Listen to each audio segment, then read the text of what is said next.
people start a business and they need to have some personal branding, but they can't afford it yet. It's a little bit the same with IT. They need to do their own IT. It's like when you first start, you have to do everything yourself because you can't afford to pay for anybody else to do it.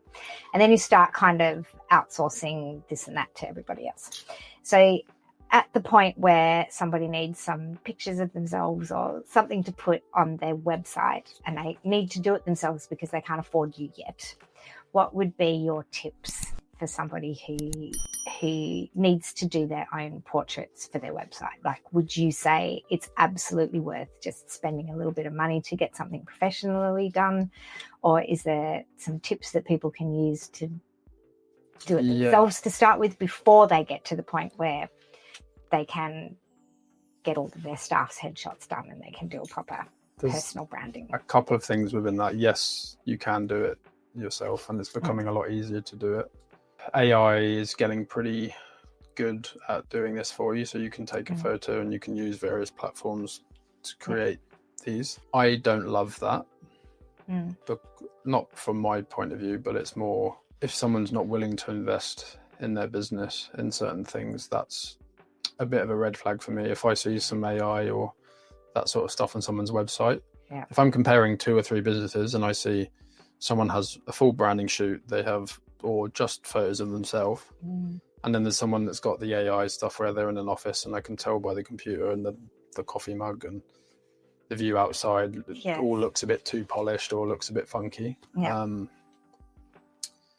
Those are the red flags for me. But I think as long as you're like, you don't have to go to that step. You can just take a photo and just post, a photo of you. I think using a well-lit window that's not direct on you. You don't want direct sunlight where it's really harsh and you have shadows in your face. So you kind of want a diffused light. If you think of a lampshade around a light, that's kind of what you want.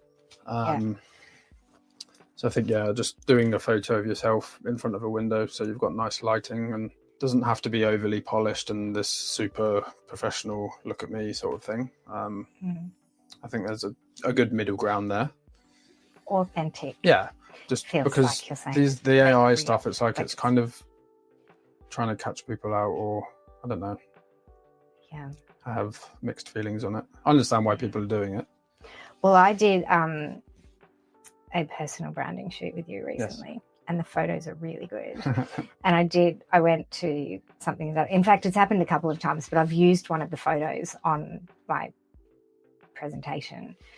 And then I kind of stand in front of it and I'm like, well, clearly that is a professional photo because I don't think I look exactly like that anymore. I mean, so I feel like it's a very, very well presented version of my everyday self, which is, still real and authentic. But what I loved about, and I've had over the years a number of photo shoots, but I really loved how relaxed you made me and the other girls that were there just feel really feel like you were able to bring out just who we were as people. So how do you do that? What do you think that's just something about you that understands people? Is there, I think a lot of it's around, I don't know if empathy and compassion are the right words, but it's along those lines of being aware that people aren't going to feel comfortable doing this. I've always had a pretty heightened sense of how people are feeling, and it's one of those things I can't switch off, and it's caused me some problems in the past, or I'm aware if someone's not feeling okay and they're feeling a bit ordinary.